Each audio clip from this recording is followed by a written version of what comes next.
Wait, Where actually? Where are we going live? I On the think Facebook. in the Facebook. That's your book. Okay. Yeah, there we go. There he is. There he is. We're live. We're gonna do it live. This is real. This is real. This is real. Do you know what? I haven't actually done. I haven't actually done one of these in a little while. Oh, Nope. oh, we haven't. I haven't. I haven't done any. I haven't done an overviewed. Is it because you haven't released music from any interesting artists lately? Yeah, they've just got nothing to talk about that I've actually wanted to talk to them about. And I was Yeah. like, well, you're actually kind of like an interesting character, so I thought that it was about time. It was about time that we got you on. Hello to anyone that is joining us right now. Hello. I hope that you are all well. I hope you're bracing yourself. There's a big storm on the way. I don't know if you've seen about the big storm that's on its way in the UK tomorrow. Oh yeah, here as well. It's called Eugene or Eunice. Eunice, I think, but not the Yeah, Eunice that we know. It's Eunice with an E. maybe they should rename it to Storm Eunice. Eunice. Eunice. Yeah, I think so. Yeah, that would be good promo for him. I think it's arguably more fitting if that's the case. Maybe. It would be. No, we were actually bullying someone in my office about it because he's flying to Poland tomorrow, and he was kind of scared about it. And he should be. He's going the right way. I mean, it depends on what. Yeah, Do you know what time he's flying at? Yeah, like 2:30, and it starts at 2 here. So they canceled all the trains from 2 p.m. tomorrow afternoon here. So I have to get, because I'm gonna go out for dinner in Maastricht, all the way in the south of the Netherlands tomorrow. So I have to get on the train really early now to even get there still. Oh Oh, sorry. damn! Yeah, because I guess you can't get on there any earlier. Nope. They are canceling all trains after 2 in the Netherlands. Yeah, we're having all the trains. I was actually due to go to Exeter tomorrow, which is in Devon. Oh, you're not going anymore? Well, I can't get there. There's like no trains to get down there, and Oh. yeah, it's getting a bit scary. It's getting a bit scary, and also we were due to like travel at exactly the same time that the storm was going to hit, and we were going to head directly to it. So, yeah, Shit. unfortunately, we're not going to be doing that. Is the event going to be cancelled then, or are they still going to do it? I think. Well, I think the event is going to happen. Apparently, the club is actually. It's actually on the quayside, and it's actually located under like sea level. So there's actually a chance that the club could actually flood. Uh, so apparently they're on standby to like get the sound system out in case it actually like gets a bit scary. Ah, shit. Now I'm really bummed that Casper was cancelled to go as well. That would have been funny. Well, I don't. To be fair with you, I don't think that would have been funny. I mean, I don't know if they're still doing flights or whatever, but that would not have been the time to arrive in the UK. While like Yeah. we've I got wonder like if they. we've got Yeah. they reckon it's going to be like the worst storm in like 30 years. Apparently, like Oh, Jesus. because we had an infamous one in 1987. I don't know. Did you have one in Holland as well in 1987 or not? I don't know about 1987. We had one in the 50s where our dikes were flooded. Oosh. Yeah, we have had the watersnoodramp, or the water emergency disaster. I don't know That's what you that's translate. actually the name of it. Yeah, What like the- like thousands of people died, and like No. an entire like 1/20th of the Netherlands was flooded in water, and like people had No. to sit on their roofs and grab boats and stuff. That's why Casper and me have a boat. Just in case.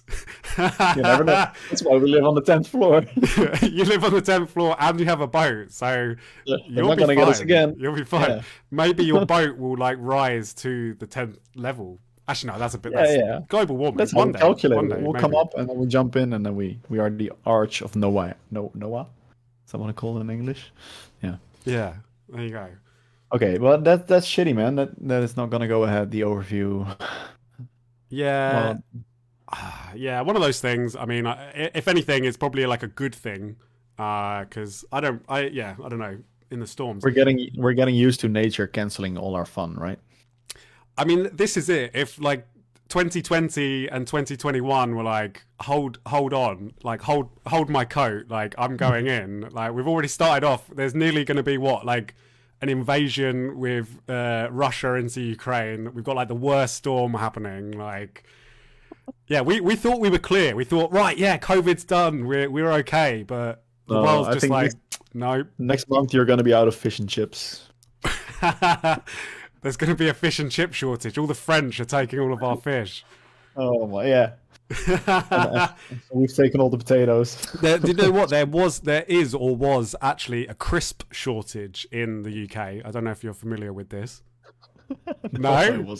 No. This is a genuine thing. There is actually like a shortage of crisps because I don't know why. There must be like a potato shortage or something, or maybe it's something to do with Brexit and like being able to get enough potatoes into the country or something like that. And like, wait, this was like in the past year. Yeah. Like in the last like year, and yeah. Maybe when all those truckers were or had COVID or something, or there was a shortage of truckers because you had this shortage in the UK, right? Or with too many people being in quarantine to fill the. We still have that shortage apparently. Oh shit! I think that actually may have had something to do with it as well. Actually. Well, I had a really good fish and chips the other week when I was in Brighton, so I hope you won't have a shortage again. Yeah, I mean, hopefully not. I mean, imagine that, like crisp shortage, fish and chip shortage. I mean, what next? I mean, what's there to live for anymore? I mean, I was saying, I reckon the Queen might pop her clogs this year or something. Like that will probably happen, just to like really like, because obviously she's going through a lot of stress and everything at the moment. Like, yeah. I don't know if maybe let's not get on to that subject. This is the first time I hear pop her clogs, but that means dying, right? That's just she's gonna. You've never heard the expression they pop their clogs? No, and I'm from the Netherlands. I mean, you guys think that I'm wearing clogs right now, right? You are. Well, no. Well, actually, you know what? You don't have that expression in the Netherlands either. Oh, but I love it. Is it like, do they mean it like you make this little jump and you put them together, like with the make them have a noise, and then you dive into the grave, like I'm done, out of here, fuck it, pop my clogs, goodbye? What is the? I guess so. I don't really know. Like, I like it. That's quite funny, actually. That's see, this is why I love having these sit down chats, because you just get to find out things. Because like pop your clogs is a very, very popular expression in the UK. Well, maybe not. Maybe it's not that popular. It's probably a very old expression. But... We do have another one. We have one, and it goes, "Nou breekt mijn klomp," which means my clog is breaking right now. And that's when you're really baffled about something, where you're like, "What the fuck? This isn't happening. Nu breekt mijn klomp." So okay, so you have that. My clog is breaking.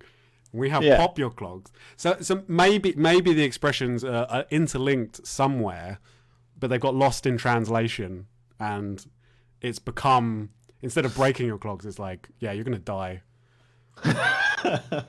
Yeah, maybe. Okay, but there you go. Have you got? If the Queen dies this year, we're gonna. I hope this is recorded because we're gonna broadcast this. Careful. You want to get booked in the UK again, right? Oh shit! Yeah, fuck. No, I don't know. Maybe. Oh no. Oh yeah, no. Someone's saying in the chat, you say clever clogs as well. That's another expression. Have you heard that one? Clever clogs? No, I haven't heard that one. No. Really? What does that come from? What's the history of that? Do you guys have like several pairs of clogs? Like when you go to university, you wear your clever clogs, or what's the deal? I don't know. I don't actually know what that. But that's a good observation, because we do have. Oh, so you're such a clever clogs. You don't have that either. No, is that like you're being a smartass or something? Yeah. I think it is. Yeah, it's basically like, you're being a smart ass, but you say, oh yeah, you're such a clever clogs, aren't you? But you don't have that either. See, what the fuck? What's going on? Why is the UK like using? Yeah, what is the UK's like stealing like Dutch words, and like you don't even use them? Oh, Dutch, not even Dutch words. Is like, I think it's one of our top 3 brandings for the Netherlands, right? That we wear clogs. When you go to Schiphol, they have this massive clog standing there in the arrival hall, like 2-meter clog, and you can sit in it and you can take your photo in a massive clog. I have seen those. Yeah. I mean, this is a random question, but what are clogs? Like, what are they useful for? Is it just like an old thing that people like? Why? No, they are wooden shoes and they are strong. Like you would use them on the farmland, You and would. then if something would step on your toe or would run over you or whatever, then it wouldn't hurt on your toes. That makes sense. I mean, and They are they're very old like invention, surely. Like, Yeah, maybe there's still some farmers in the Netherlands that will use them, or maybe some people in Volendam or something. But I've worn them sometimes. I'm from the from the farm areas originally, oh, come but on, you are they joking are. me, aren't you? I've had some on, but it was more for fun than for serious. Yeah. But yeah, like authentic wooden clogs. I may have even had a pair back in the days. I don't recall Is that like exactly, but yeah, is that like a rite of passage in the Netherlands? Like you need to you have get a. your first set of clogs is like a really big deal. And also, when the dikes break again, these clocks they float, so you can use them as like a floating device to survive. Is that no? You're just making stuff up now, aren't you? You're making stuff up now. We've actually Ted Raby said he goes to work in a factory. One had to wear clogs to protect his or her feet. It's also common in those days to pawn things to help tide you over to the next payday. Another word for pawn was pop. If you were going to die, you wouldn't need your clogs anymore. You would pop your clogs. Uh-oh. Yellow, you still with me? Yellow! Oh no. Is my internet gone? You're stuck. I'm stuck. Hello? Hello, I'm back. Oh no, I think we're good. Internet's wigging out on me. Yeah, Internet's wigging out on me. yeah, that's Eunice, the storm. That is Storm Eunice already affecting our internet. Come on, Eunice. Bugger Yeah, off. this is what the future looks like. There you go. There you go. Okay, but that was quite the lesson. Thank you, Ted. Thank you, Ted. We have now learned Much. exactly why clogs are a thing, and I'm really amazed. I feel like we've learned something today, which is like really the important thing. Yeah, I think so too. But maybe now that I come to think of it, I have bought new shoes yesterday, and they, now that I think of clogs, they do look kind of cloggy. Maybe shall I show them? Yeah, You yeah. want to see Please, my cloggy shoes? everyone, show off your I have new to shoes. I have to open. I have to open up my. Look, they have this wooden kind of color. Oh, What do you think? Rate my clogs in the comments. rate my And they have a clogs. nice little Does leafy detail. everyone like And this Ruben's is clogs? made of cork. Thank you, thank you. I just wanted to show off my new shoes. They were bought with lo-fi money, Peter. I was gonna say they're not bought with D&B money. You wouldn't be able to afford No, definitely afford a new not. pair of Air Maxes on those. Never. Um, Okay, so I like it. I like it. So, I'll tell you what. I still we haven't filled done. part of- I still haven't done like a proper introduction. So I should probably like do a little like introduction. Hello Yeah, to do it. anyone that has joined us right now. I guess I'm sorry that this has been like a bit far in, but yeah, we're back for another overview. We haven't done one of these for a little bit, and I'm being joined by a very special artist right now who has just released his debut solo, kind of technically solo EP. Had a few collaborations on it as well with some vocalists. He's a producer that was also or is also known as one half of Audio, which have seen releases on a number of labels, including Flex Out and Overview. Everyone give it up for the Rueben. Crowd goes wild. Yeah, it goes. Crowd goes wild. But how are you doing Yeah. anyway, bro? How are you doing like in general in life? How's life treating you? Well, good now. But yeah, last week was all also very positive, but in another way. Oh, But I've survived. So I feel good again. I went to work this week. I went outside. That was really nice. And I've been really happy with the response to the EP, especially, of course, because I've been getting such lovely messages from people and just out of nowhere as well. I've been really surprised with it. and it means a lot. It has been really inspiring to get on and make new stuff. Oh, that's really Yeah. heartwarming. Yeah. Well, Yeah, look, I'm not gonna lie. I think it's a fantastic release. I'm sure there's a number of people that would agree with me on that one. I really love it. I mean, I wouldn't probably sign it if I didn't like it, but I don't know. I hope so. Yeah. I think it was a very, or is a very. It's a different release for us, and I think you kind of like took things into an interesting direction with like more melodies and actual music, actual real music, rather than just like sub More and than two kicks tones. and one sub bass. But no, that's really nice. What's like the nicest thing someone said about it? Have you had anyone like really like outpour like you've changed my life or something like that? Or Well, actually, someone did say I saved their life. Yeah, but I don't know No. the context of it. Yeah, he did actually. Yeah, someone sent me a message saying with "You saved my life with this release," but then also deleted it again. But then I was already typing a reply, and then he said like, "Oh, sorry for deleting." And I didn't get into the story of that, and I just said that I hoped he was well and in Wow. good health. I don't know how serious that was, but someone did say it. But I was especially flattered with, for example, like the evening that we had the overview Brighton 2 weeks ago now. I got a voice message from Javen, I think you Yes. pronounce it.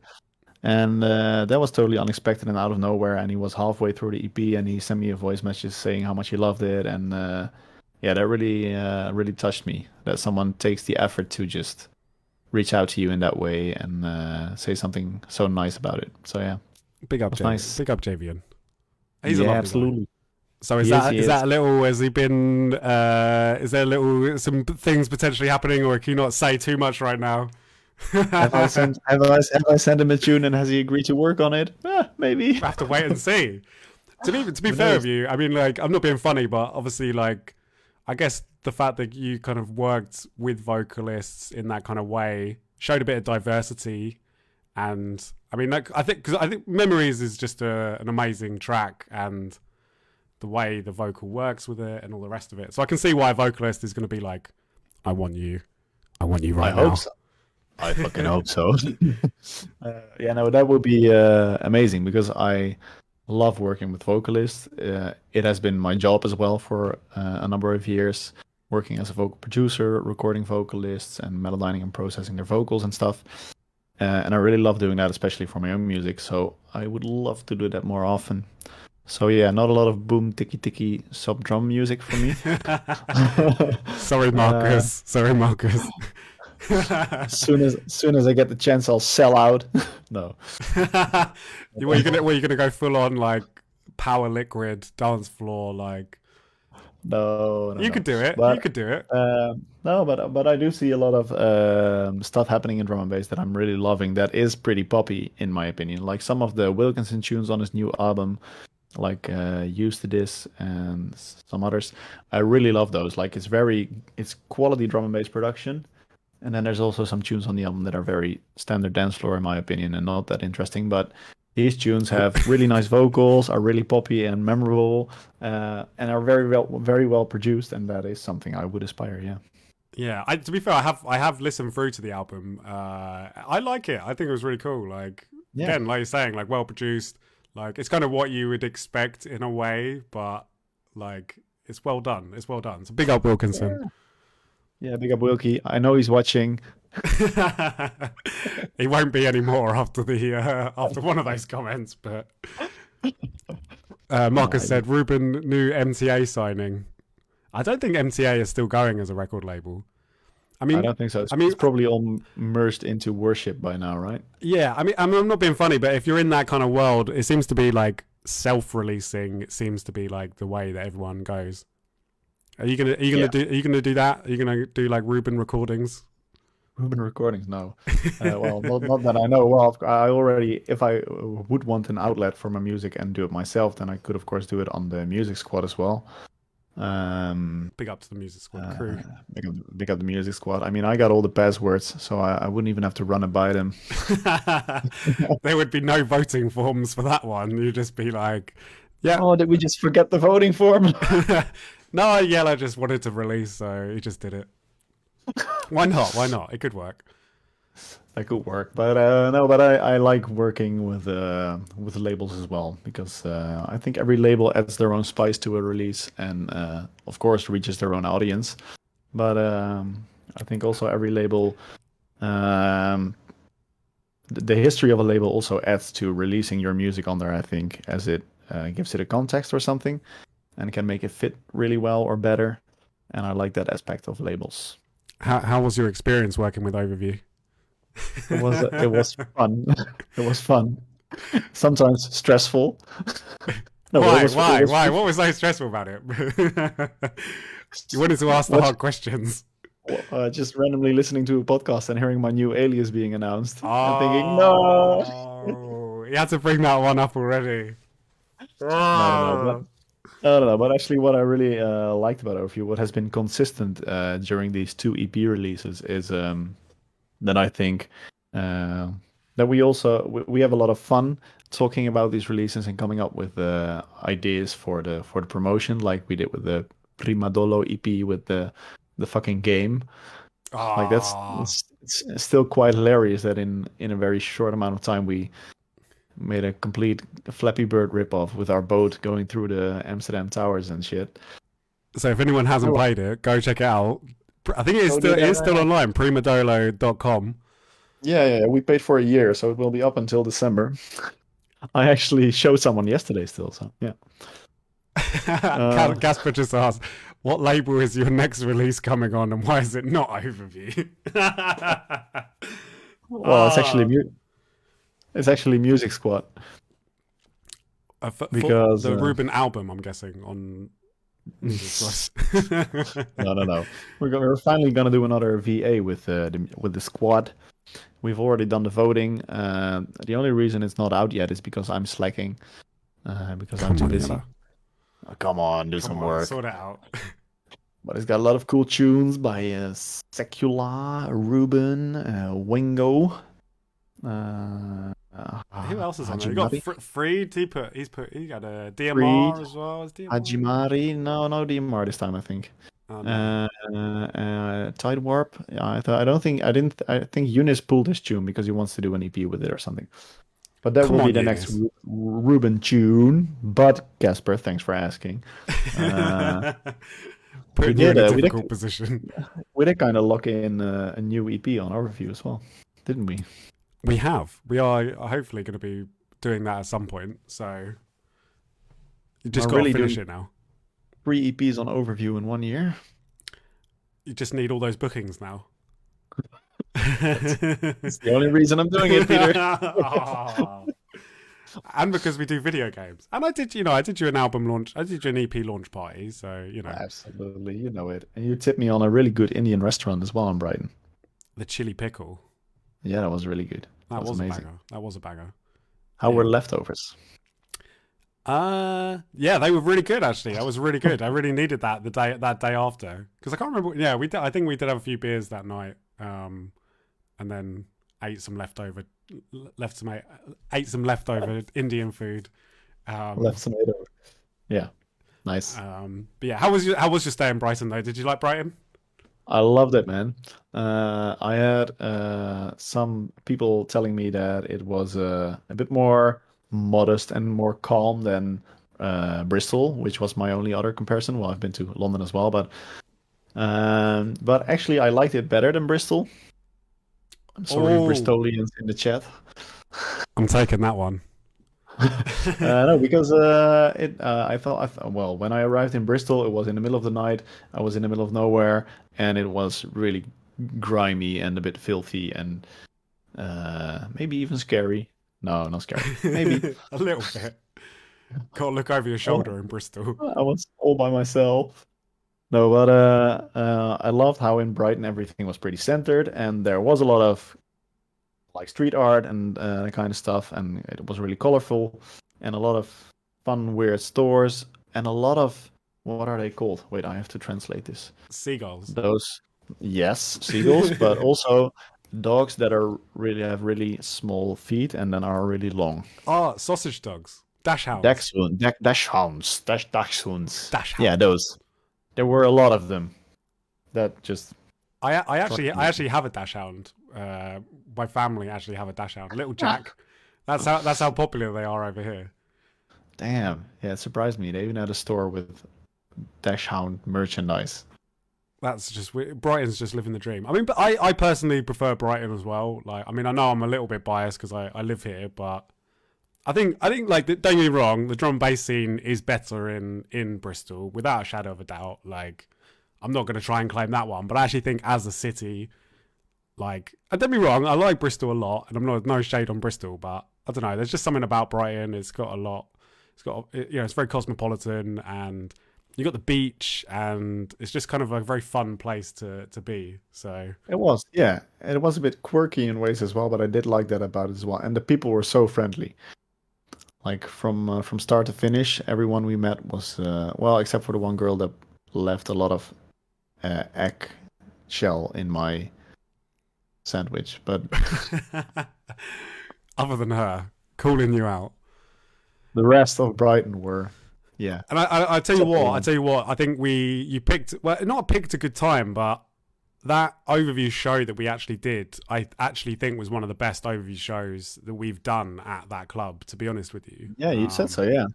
like, yeah, no, I did say it. I mean, we've had some good ones in there, but I don't know. Like for me, that was Volks at its best, because I know like sometimes the Volks gets a little bit of a hard time, and like sometimes it can not always be like, it can be a bit of a weird place with some questionable characters, but they we didn't seem to have like too many of them out at that night, so No, it was good. It was really good. Like everyone's sets, like start to finish, was really good, and the crowd was just seemed really responsive. Everyone was really up for the yeah, party, yeah. and your set was incredible as well, man. It looked like you had a lot of fun. It did look like you had a lot of Thank fun. you. I did, yeah, yeah. It had been a while, and it was the first Ruben set ever as well.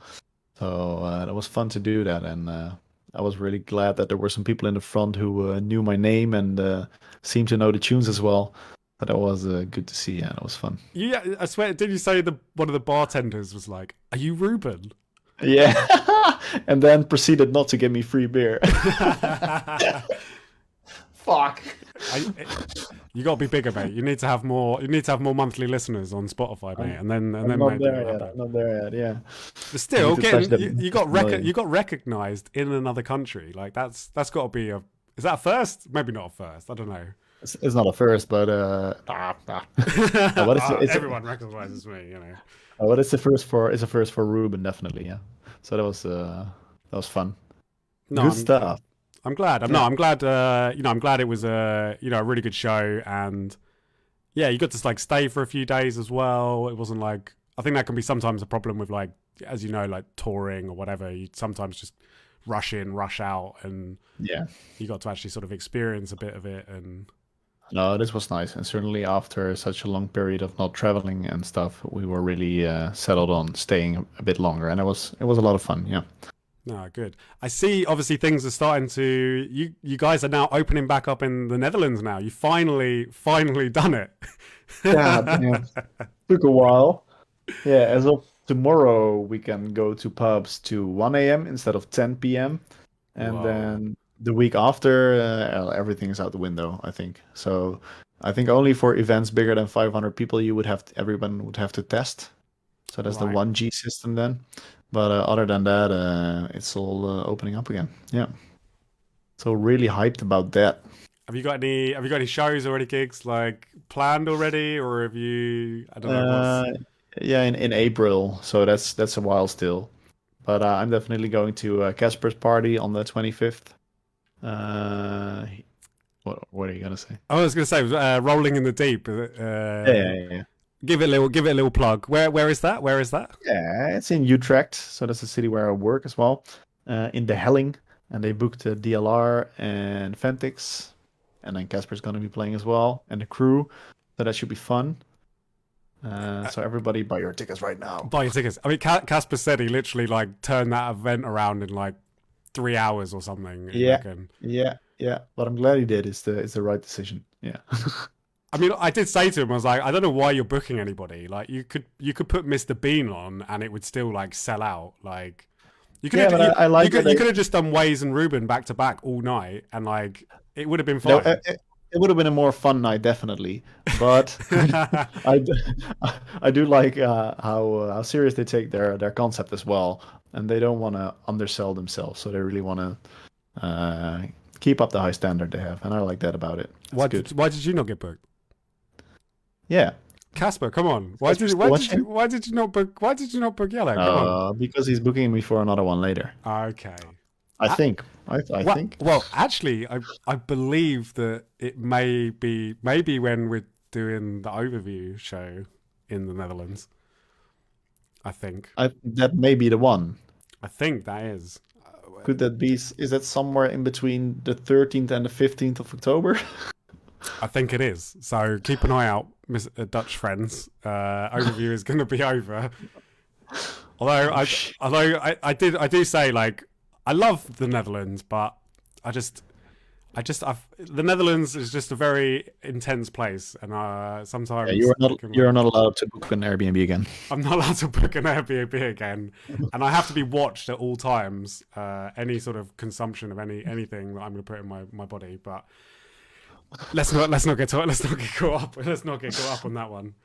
No. But no, I'm glad to see that it's finally. I mean, it must have been pretty painful, like sitting there for the last watching the world 3 months, and like it's. Yeah. I mean, obviously, most of Europe hasn't been open either, but then the UK has just like not given a fuck for a long time. Yeah, and the restrictions here were the toughest ones in the whole of Europe. I mean, maybe the world, I don't know, but the whole of Europe in the past months, because we had like a full lockdown again, and it wasn't really necessary.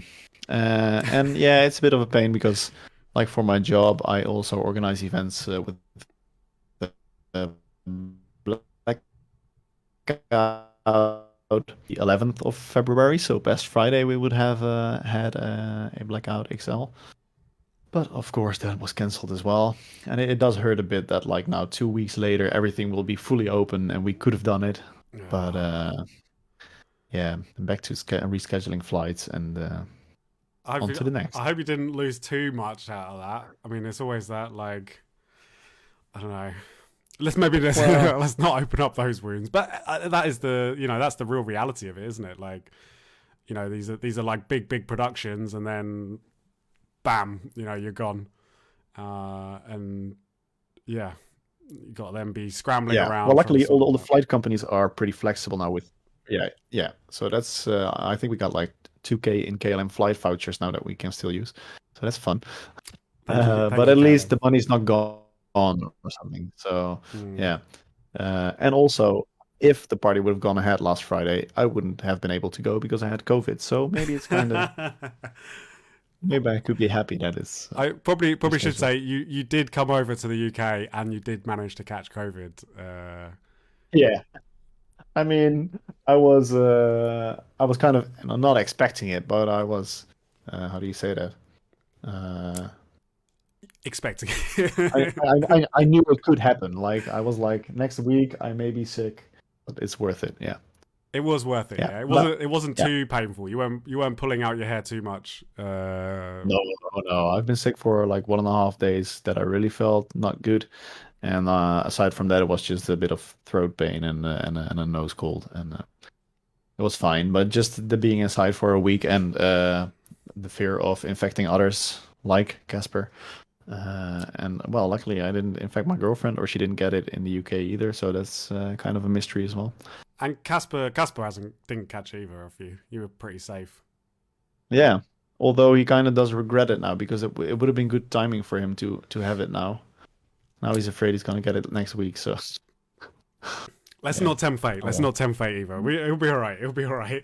Yeah, he will. I mean, it is. It is the risk you take. I mean, that was the. I think I even said to you. I mean, that was the kind of joke of it, that like Casper has been like flying in and out of the UK for like the last however many months. I mean, he's done a lot of shows in the UK with us and nothing, and then you come over one fucking time. and that's That's it. how weak I am. What? Ah, Maybe it's your blood type. That's what I heard.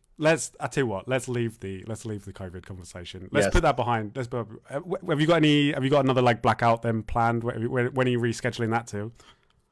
Yeah, it's the 8th of April. Okay, so that So is the that's one. it's gonna be a while, but it's gonna be a big one. So that's gonna be nice. Yeah. And then there's gonna be another May and September. So we have like 5 leftover lineups that we need to still book. Yeah. Oh, yeah, that's So happening. full steam ahead. Absolutely. Yeah. Yes. No, that's cool. That's What cool. have you got coming up for overview Are you in interviewing me terms now? in terms of events? I'm just curious I'm curious.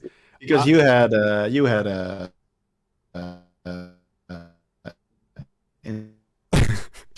international overviews cancelled as well, of course. yeah. Right? Well, we were supposed to go to New Zealand, and that hasn't happened yet. With Casper was supposed to be coming out for that as well. That hasn't been cancelled. That has been like postponed because they're really locking their country down. We had a few shows that were kind of like inquiries for places. I don't know what we've got coming up internationally 100%. We're supposed to be getting booked to go to Berlin at some point, which is still yet to kind of go through, and potentially South Africa as well. I think we're supposed to be going to South Africa. Yeah. Oh no, your connection's struggling. Come back to me. Come back to me. Fucking internet. Whoa. You back? That's sick. Hello. Okay. I think we're back. I don't know what it is. South Africa, that's fucking my internet's sick. struggling today. Yeah, no, that's yeah, a bit of a surreal booking to be honest. I think that yeah, we've been chatting to some guys there, and they want to bring us down for like a date, Johannesburg and Cape Town, down there. And then we've got a few big shows. Bristol, obviously doing Bristol Trinity Centre in March. Oh, yeah. Just to plug that, come along, Bristol Trinity Centre, March 18th. And also in Guildford, we're in Ramsgate in April. And we have just announced we're going to be doing 2 shows in London as well. One at Studio 338 and one at the Steelyard. Oh, Steelyard, nice. I don't know if I'm totally allowed to have said anything that I've just said, but we'll go for it. Just remove the stream after it's online. Or just mute these specific sections. But yeah, it's there's a few things coming up. I mean, that's just as you know, like the fun thing of like just the kind of like management of it all, and I'm got to be careful not to like take too much on in a way. Obviously, you want to like play shows, but yeah, if you're doing like a show a week, and yeah, you just can get very exhausting. True, but you don't always have to play the show yourself as well. Yeah, like I do. You can take on as many as you want and I book do. others. You do? It's the only reason that I do overview is because I'm not famous DJ or producer like to be able to get booked on my own. So the only way I could actually have any gigs anywhere is if it's an overview show. So yeah, but it doesn't mean you have to exhaust yourself with too many gigs. And if you still can get more overview nights on, and imagine if you reach the level where you're like, nah, I'm not gonna play this one. Too much for me. That's epic. I don't have that, and I do make music. I mean, maybe one day. I mean, I just feel like at the moment, like because overview's still kind of like in its infancy, I don't want to. I don't know. I still need to like be there at the nights and make sure that they're all running properly, and like I wouldn't feel comfortable an overview show happening at the moment and not going to it because. Yeah, it's my baby. It's like trusting other people to kind of like do everything. Yeah, you don't want properly. them to put up critical banners or something. That would be a shame. Exactly. This is what I mean. It could happen and be like, oh, it was overview. Now it's just we're just moving in this real estate now. Um, Yeah. Yeah. um, How's Onyx? do you know? Yeah. Oh, But fucking that hell! sounds well considered. You really are trying to test me today. I was actually with Am Chris. I? I was actually with Chris today. Actually, he popped over. We're actually really good Oh, friends. nice. Me and Chris are actually really good friends. I know, I know, I know, I know, I know. I don't. He didn't come out. He had COVID actually when you were over, which is why you didn't get to meet him. Um, Oh, I thought I met him, and that's why I got COVID. Maybe. Okay, I didn't mean it. no. Okay. He wasn't out. He wasn't out. No. But yeah, he's good. He popped over today. We're kind of planning. We're kind of planning something in the background. I think you maybe know a little bit about what we're planning. Um, Do I? do you? Is it with remixes? No, it's not remixes. Like overview in Onyx, we are planning to like do something together. Okay. But I do not know, but okay, you they, can sign language me maybe, so the people won't. I Say it can't. in German. Now, we're basically looking at trying to start an agency together. Ah, nice. Like that's kind of what we're thinking. Just because like to You be should. honest with you, I've been talking about starting an agency for about 7 or 8 years. Yeah. And I've not managed to like make it happen yet. It's a fair bit of work, and yeah, I don't know. Like me and Chris were kind of like talking about things, and he's kind of in a position where he's potentially looking to do something like that. I would quite like to do something like that. I've totally just probably told a massive top secret bit of information. So if anyone, please unlisten to what you just heard. But yeah, You're yeah. gonna get people in your inbox now. Sign me. I want to be on the agency. I want to be on your agency. I mean, maybe. I mean, it's still like early infancy sort of stuff, but yeah, I don't know. I'm interested to see like where that could go, and just take over the world basically. Just destroy the scene. Just like that. Exactly. You should probably hire someone extra for overview at some point because you're taking on a lot of work. This is what a lot of people do say to me. Like, Yeah. I was even talking to, I think I was talking to Yano earlier in the chat on Discord, and apparently him and Dan were sort of talking about it, and they were like, how can Pete do all this? Like, how is he? Is he gonna like exhaust himself or like? Yeah. I mean, You're not really working office hours. no, I mean like I do work a lot, and yeah, Yeah. More than office hours. more than office hours. But I don't know. That's the kind of thing. I feel like if I put the work in, now, that give it a few years, that yeah, like World domination. Yeah. world domination. Then just other people will run these things for me. We'll get to that point where I can just sort of sit back and like let a team of people do it. You're saying this, but I don't believe it. I think you want to do everything yourself. Yeah, Just like with the events. Yeah, yeah. it's going to be hard to give this out of your hands. I do have a problem. Well, whether it's a problem, I do have a problem with like actually being able to like give up control or like hand over roles and responsibilities. But I do things so well. That's the problem. I'm that good. I'm that good at what I do that, you know, if you're going to do something right, you might as well do it yourself. You know, unless you're going to have someone in there doing something as well. Exactly. And so far it seems to be working out, but I do need to be careful that, you know, I don't like overdo it and reach like too much capacity. Yeah. And burnout. I'll be all right. I'm still young to a degree. So, I mean, maybe you're looking for a job. I mean, maybe move to the UK. Me, move to the UK. Would you ever move to the UK? No. No. I don't think I would. No.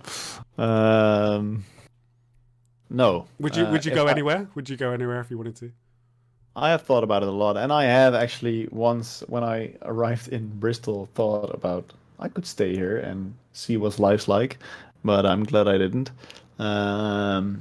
If I were to move to another country ever, then geez, that's a tough question, man. Well, this is it. I said asking the hard questions on the overview. Then it would have to be because it's a warmer climate, or it would have to be because it's a way nicer country. But I think I already live in a pretty nice country. Everything is settled pretty well here. Maybe the government's shite with COVID restrictions, but apart from that, we do have a good train network, and Everything's very clean over there. everything is clean and nice, and the roads are good. And no, but I like the Netherlands in all its quirkiness as well. So I don't see myself moving abroad. No. No, I mean Would you that's ever fair move to enough. the Netherlands, though? Would I? Do you know what? I actually, I think if I was to go to any country in Europe, at least, I feel like the Netherlands would be like the logical choice. But I don't know. I don't know how like I don't know how well received Brits are like these days in the Netherlands. Like, yeah. Well, I'm not sure really, but I think in this moment of time, because we have quite the housing crisis right now, so I don't think a lot of people are being welcomed really nicely because everyone coming into the country is another house gone or something like that, and a lot of the houses are going to expats or people from abroad who can pay a lot more for them or want to pay a lot more for them. So. Well, I know because In that sense, I know you know, but Felix Caracal project. He's been trying to move to the Netherlands for a while, and he's been really struggling to yeah, absolutely, find a because you place in have there. to, and especially if you're an artist as well, or don't have like a contract for your job or something, then you're gonna have to hand in a lot of documents and show that you've been making money for years and that is solid and that kind of stuff. So it's not that easy, no. But I think you would be welcomed, of course. Of course, we No, are welcome to people. I Yeah. mean, I'm not gonna lie. Whenever I do visit the Netherlands, I remember because at that time when I came over and I stayed over for a week, and I remember just kind of I just remember thinking like this is like the UK but a better version of the UK. Like that's like my best description I think of the Netherlands. It's like the UK if things worked a bit better and things were a bit cleaner and like yeah and people were a bit freer as well because I think that's probably like the other problem with you know like you guys have got all your cool like you know everyone smokes weed and you know you're all pretty relaxed and like that shit just doesn't happen. Open-minded. But I don't really see how do we compare that well to the UK? What in what sense are we do we look or My camera is frozen, hasn't it? yeah, it is, yeah. Oh my god! I swear I'm having a few internet problems today. Let me see if I can wait. Let me see if I can fix this. This is all. Oh dear. Uh oh. I should not have pressed that. No. Why are we a better version? Oh shit! Oh no. I shouldn't have pressed that. Oh dear. Hello. I think I'm back. I think I'm back. I'm not sure. I'm not sure if my camera's going to work now. You're not back on my end. No. No, I can't. I'm just going to be a floating box now. You're just going to be on your own. Shit, we're gonna lose. Nah, I'm not going to be able to do it. I'm not going to be able to do it. That's it. I'm cameraless. I think the problem is I've got a really fancy new webcam, and I think that the webcam is. The Netherlands can be compared to the UK because the people are different, in my opinion, and the mentality of the people as well. Right. Yeah, the Dutch are a lot more rude. I think. Like you guys are pretty like you know. I would like to call it blunt. I would like to call it direct. Straightforward. Yeah, whereas like British people just sort of like we're very sort of like beat around the bush and like I don't yeah we're not a very direct kind of race. I don't think like people don't like to just sort of like if you know if a British person sort of asks a question like yeah so do you think you could sort of like maybe think about this and maybe you know that's the kind of British mentality. Yeah, you would apologize before you greet someone. Yeah, exactly. I'm totally sorry, but hello, it's nice to meet you. I mean, that is the British way. I mean, I don't know. I think it was just like the fact that, like I said, like the fact that the trains worked and were on time, and like it was a genuinely very clean place. Like Britain is just very dirty. Like you probably saw it in Brighton. Like Brighton is a mucky place. Like it's not like when you go to a lot of the like sort of like you know Netherlands and places like Sweden, and they're constantly like painting their houses and the roads are like cleaned, and like we just don't have that over here. We just don't have that over here. Like, Yeah, that's true. So maybe I don't know exactly why that is. I don't know. Maybe they just prioritize it a bit more. We throw a lot of money at it to have people clean the streets all day. Like even now with this storm going on, you will see people with like these leaf blowers. What do you call them in British? A leaf blower. Like, yeah, leaf blower, nice. You will see those people on the street when there's a storm outside, and they will still be doing their paid job because they're being thrown money at for cleaning the streets all day. Whereas you see, we don't have that, and I feel like the people that clean the streets in the UK, and I'm sorry if this is like a massive generalization. I don't know if it's the same in the Netherlands. Probably not, but like the people that clean the streets in the UK tend to be like ex-convicts. It tends to be people that are like doing like community service, or they've got out of prison or something, and like. Well, yeah, we do have similar programs, but it is also, we call it the taakstraf often. So a lot of people will get a punishment for doing a crime, and it will be having to do community service work for like 40 hours. Like we had this rapper who's an absolute cunt, who got 120 hours of community service a couple of weeks ago. So he probably has to clean streets for 3 full-time weeks. Wow. Or do something else of the sorts. Yes, there is that, but we also have like people working for the gemeente, for the council, for the city, of which it is their day job to ride in these special cars with brooms around them and cleaning the streets. And I mean, look, you do get it over here, but I just don't think it's as big a priority, or like, that we're not doing it on the same like frequency or as you guys. So that's just one small thing. I mean, I do think that we do music better than you guys. I will say that. Like, I think that, if I'm going to be totally honest, like of course, like, don't be wrong. I think, the Netherlands is doing well, and like you guys, I think electronic music wise have obviously come through with a lot of people, but yeah, we do smash you when it comes to music, without a doubt. Absolutely. And our football team's better. And our football team's better as well. And a what? No, actually, no. That was a bit too far. Sorry. What was better? Football team. Yeah. Also, no. Yeah, you do have a lot of things that are better, or in which you are greater, of course. And especially in your like music in the terms of bands, I think like you had the Beatles, and when we were in Brighton, we also saw a lot of the Cooks, of course. Coming from Brighton, right? Fatboy Slim is from Brighton as well. Fatboy Slim is from Brighton. No, of course. So yeah, you do have a rich history of music, and it still shows. And that's also what I love about going to drum and bass events in the UK, that you can really feel that it belongs there and that it's from there, and that the surroundings of the cities and everything, it fits with the music. Like you need that edge. That little bit of a dirty edge, or that not so clean edge, or I don't know, artistic edge that Brighton and Bristol both have, and probably a lot of other cities in the UK as well. And in the Netherlands, I don't know, man. When you go to Tivoli Vredenburg, where Blackout is, that building isn't drum and bass at all, and the city isn't really either. There's no edge to it. It's all clean and nice and a bit sanitized. Yeah, a bit sanitized and a bit too first world and too nice. I mean, drum and bass is also it is also for maybe people with issues. People with issues. Oh my god, I also feel like you're not wrong, to be honest. But like drum and bass, I think drum and bass is like the outcasts kind of like. Yeah, thank you for wording it better than I could.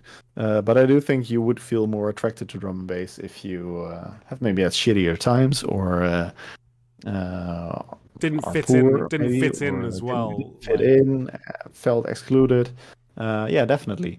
And I don't think those clean streets of the Netherlands always work with that vibe of drum and bass. Interesting. Clean and too. That's why we have Martin Garrix, Animals. And Tiesto. And Chesto. Which smooth kind of white boys. But you've still got like the gabba scene in the Netherlands with all of what is it? GBH and all that sort of stuff. Like you got a bit of a wild side to it as well. Or GHB. Well, that GHB, I know, and that was oh man, I wish I lived in that time. Honestly, there's some really great documentaries about it as well. Yeah, my uncle used to be a gabber. Really? So we would have all these Aussie training suits and like Air Max, and then he would put on hardcore in his room, and then he would teach me how to hakken. That's the dance you do to it. Can you show us? Can you give us a little demonstration? Oh, Come on! Let's go. Give me just a little one. Just a little one. It's not happening, Peter. If I was on camera, I would try it right now. Next event. That's a shame. Next event, you book me.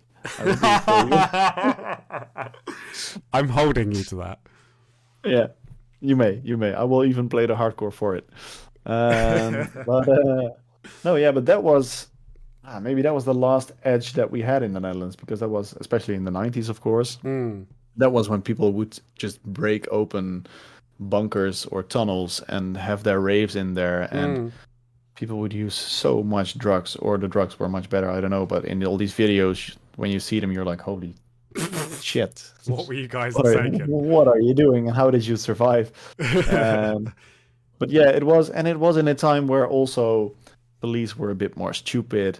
They couldn't really communicate. There were no modern technologies. They were a bit dumb, and so then they would discover this rave place, and then they would close it. Like they had these bunkers, and they would shut the doors again and put a big pile of sand in front of it, and then those gabbers would come back and would just dig the sand away and break it open again, have another rave in there, and that's something that I find hard to believe that it would still happen nowadays. That's you don't. Is there still much of a free party sort of scene? Or not? It's come up a bit again during COVID, because of course when you have these strict restrictions that we had, and then you're gonna get on the other side of the spectrum, you're gonna get the rebellion again. Yeah. So yeah, there were a lot more raves in the pandemic. Although nobody invited me.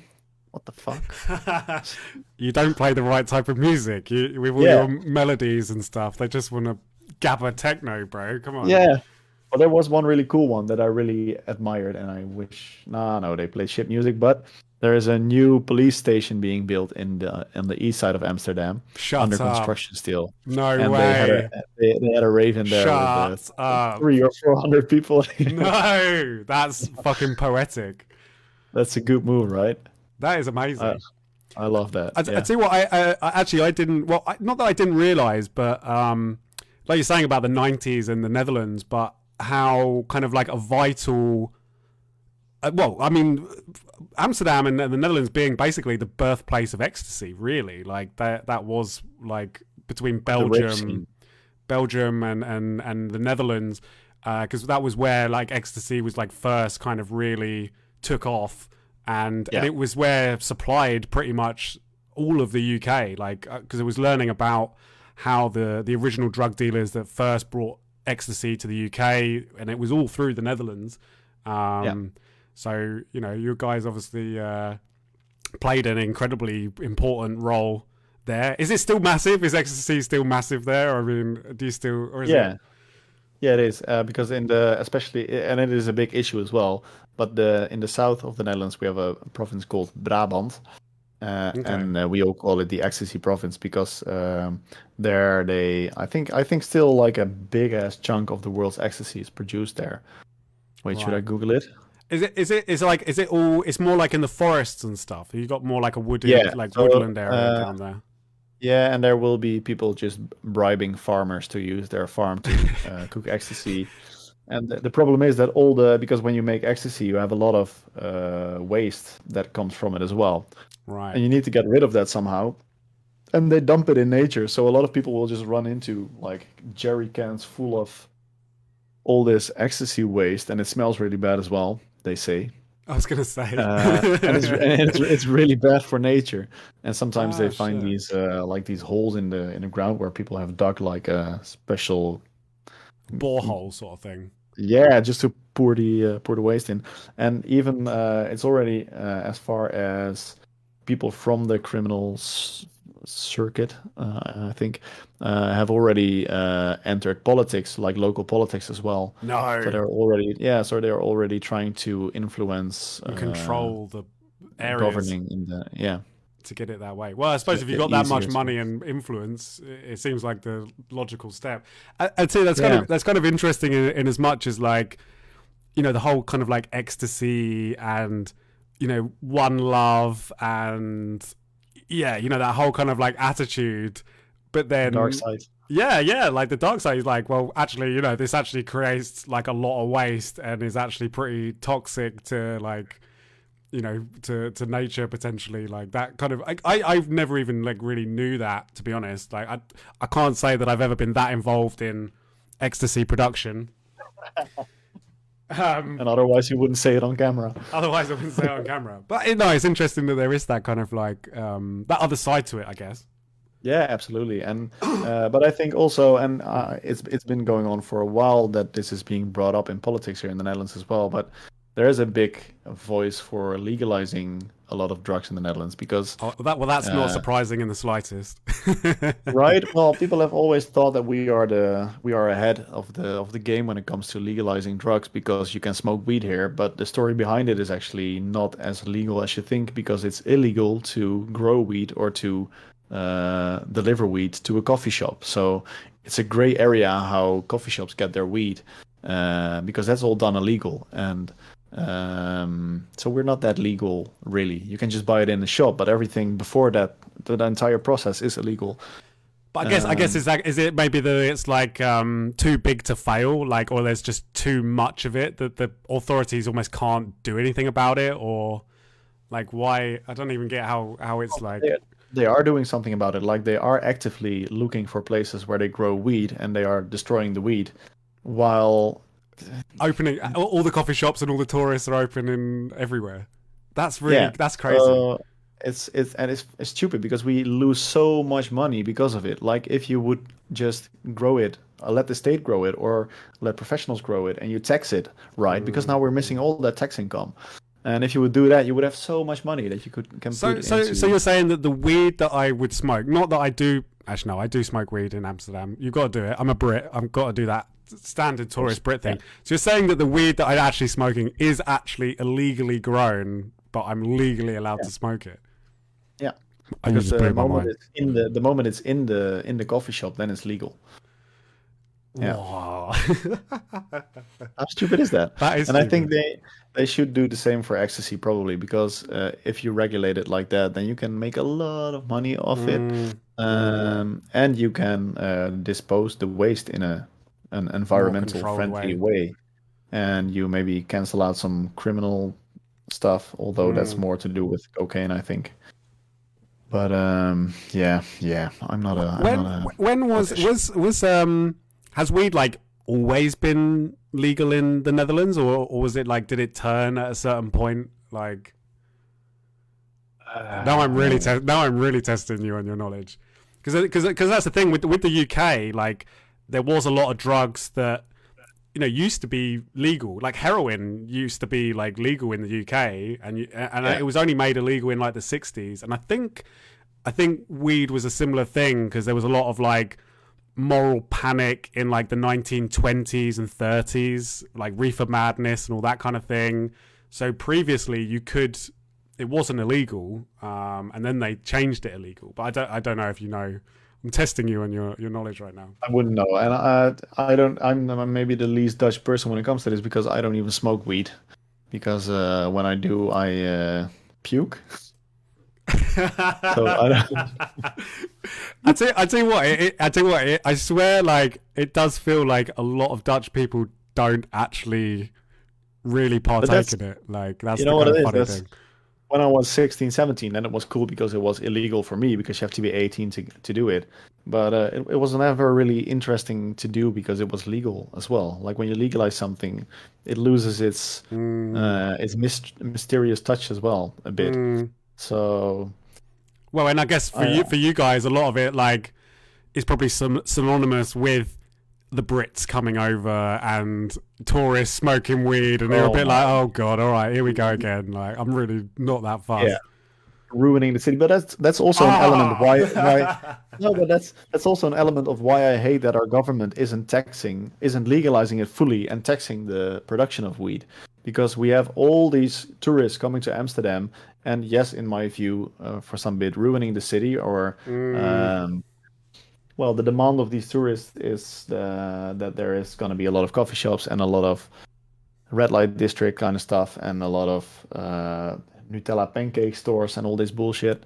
I don't think it makes the city any more pretty. And if we're gonna have it, then at least let us make some money off of it. And now we're not doing that to the full extent. So, see, here we go. I'm getting a social political discussion on the Dutch regulation of cannabis. I'm enjoying this. I guess Amsterdam must have been pretty nice during the pandemic, because you didn't have like. Oh man, I loved it so much. I went biking a couple times, and the streets were so empty, and it was so good to go through the center, because usually it's chaos, not doable. Yeah, like when you're biking through the center here, you have to watch out for the tram rails, and you have to watch out for the tourists, because the tourists are not going to be watching out for you. And in between these things, you're going to run into either one of them. So have you ever mown down a Brit in the street? Many a time. Really? Yeah. Do you have a tally? Do you secretly Dutch people have a tally? They're like, yeah, no, I've managed to get 10 this week. Like, we're getting them. We're going to get them back. Yeah. No, it's interesting though. It is, but no, it was really nice to be able to go through Amsterdam without tourists for a time. But it's nice to have them back as well. The city is alive again. The city is alive. Maybe I'll be back. I don't know. I might give Amsterdam a little bit of time before I come back after last time. We'll give it at some point. At some point, we'll do it. We'll do. Yeah. Well, I tell you what. Look, I don't feel we need to. Do we need to rattle on? You've got places to be? Have you got things to do? What have you got to do? What are you doing tonight? Yeah. Well, I've got to discuss, because tomorrow I'm going to Maastricht, which is the most southern city of the Netherlands, to celebrate my father-in-law's 70th birthday. But the storm is coming, so I have to coming. I have to discuss how to get there and get some planning stuff done for that. Yeah. So that's what I'm going to be doing. Okay. What are you going to be doing, Pete? Well, I was going to be obviously going down to Exeter, so I've managed to find myself with a free weekend. We may be going to Volks tonight. I'm not sure, because that's all I really do with my life is go to Volks. What is there? Is it always drum and bass? Pretty much. Like There's very, very little else in drum and other than drum and bass there. I did say to the guy that runs the club, I was like, are you going to put anything on other than drum and bass? And he just sort of said, like, it's all anyone wants to book. So the demand's there. Nice. That's amazing. We don't have that here. No. Maybe one day. Someday. Maybe if the Rueben alias takes off and you become a global superstar. And I'll open my own clubs all across the country. I'm going to ask you a serious question. What next? What next for Rueben? What would you hope? What do you want? Where do you see yourself? What's the next plan? Because obviously you've had this like fresh start, and I'm guessing it's proving that it's like been the right decision, I guess, and you're feeling good about drum and bass again. I am definitely, yeah. I'm being very productive. I'm in a good place with producing right now. Things are going really easily, and I feel like I've reached a point where I can really make things that I'm happy with, and then I make nice mixing choices as well. But what I'm going to be up to is, of course, work on my next overview EP. Big up. Big up.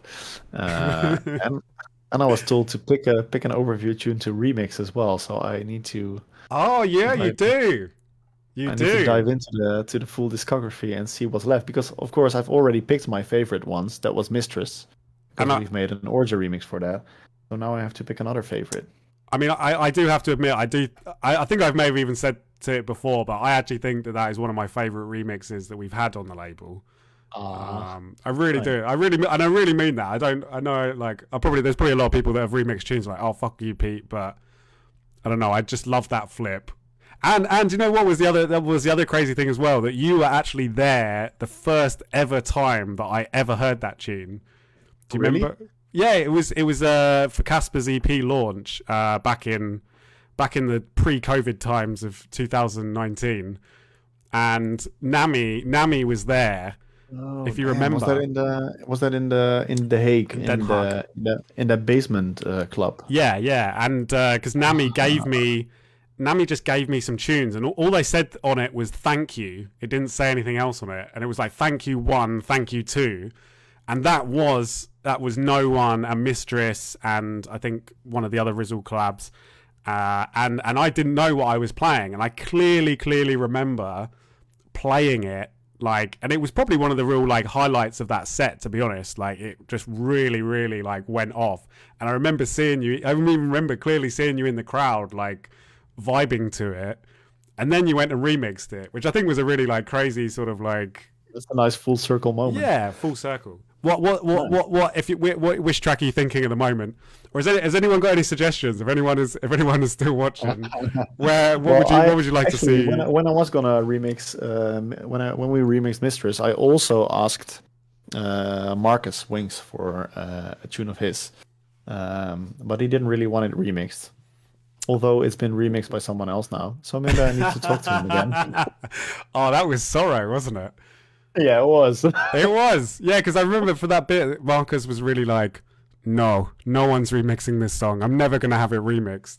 And you obviously you were at the wrong moment. And then... Yeah, maybe. But also, I think the people who remixed it now did a very great job at it. Don't reveal that one. Not too many people know about that one. But yeah, we do have a Sorrow Wings remix coming out. Hopefully at some point. It's been quite a while. It's been quite an arduous one. Yeah, I can keep it locked for a bit.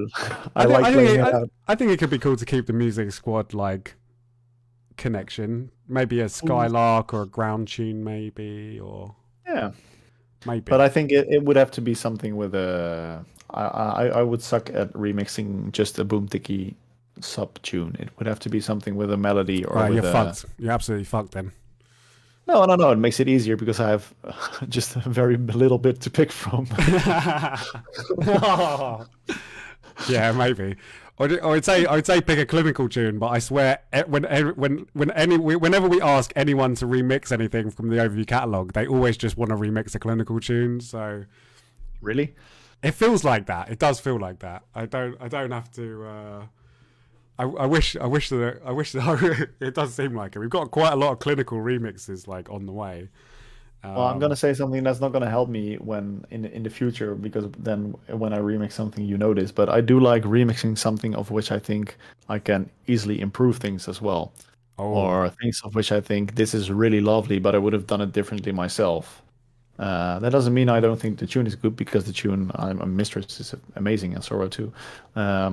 But they are tunes that make me think like I would have done something different about it, and that's what drives me to remix them. And with dance tunes, with clinical tunes, I don't think if I would have that feeling, because they are so good already in what they are, and I don't know if they would become better out of it. I like the Workforce remix of Around Me, but it's something so completely different that it could have also been a remix of another tune or a solo tune. And I feel like I couldn't have pulled that off myself as well with the clinical tune. I mean, he did. I think he did struggle with it a little bit. Like, well, not struggle. I think maybe that's the wrong word. Sorry, Jack. But he did. He did have to like do a few attempts at it because he wasn't happy with it, and it was obviously like a tough track to take on when you're trying to take on something like that. Yeah, it's really difficult. So I'm gonna have a look around, and but other things, like with Javen. I would like to approach some more vocalists and make some stuff, and then maybe also do a track here and there on other labels. But I really want to, exactly. And I'm just really excited to work on another EP for Overview and shape this project further. Yeah, no. Honestly, I know I always get a bit emotional and get a bit like soppy, but. Or I can do. as you Like know, like in the outro of No Need To. like in the outro for No Need To. Well, I don't know whether to touch on that or not. That's a bit of a yeah, but no, like genuinely, like I do genuinely like I've just enjoyed helping you give yourself a platform and kind of like breathe some new life into what you're doing. I really love doing like really helping people do that. Like I think East Colors is another example of an artist that we kind of like help kind of like bring a new life into a project, and I do feel like that with yourself and help you give a bit of new direction and Absolutely, yeah. yeah. And I've got to be careful because I've got to be careful not to sign any more people. To be honest, I think we've got to like. I want to like. That's not to anyone watching to think that they won't ever be able to sign to Overview, but I'm starting to get to the point where like I'm like, damn, like how many more people should we really sign? I don't know, like that kind of difficult position. Maybe the people you've signed are too productive as well. Maybe they want to release too much. But I'm glad I got in before the gates were closed. I mean, look, they've not to say that they've been closed, and not to say that we wouldn't sign more people, but I think we've just got so like not obviously Overview is the thing, right? We've just got so many great people, but we do like there are just so many talented people here, and yeah, like and everyone brings. That's what I love about it. Like everyone brings something different to the table. Like although there is a cohesion between you can mix a lot of tracks together and it won't sound out of place, and that's what to be honest that's what I love about your EP as well, to be honest with you, because like sorry I'm sorry, I need a bit of water. I'm starting to run out my throat now. But no I think that's what I loved about your EP as well, is that they really work in sets as well, and probably there was like some intention with that.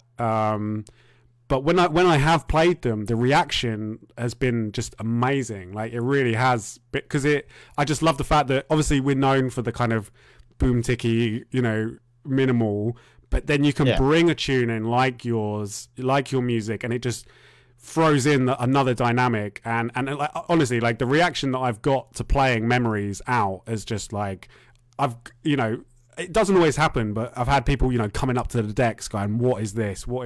Like, nice. And just to take that in a different direction. And yeah, and that's what I love about who we've got at the moment. And yeah, I don't know, I just don't want to like overextend ourselves and, be able to give sort of opportunities and all the rest of it. So well, I hope my sound can be a little part of the Overview sound.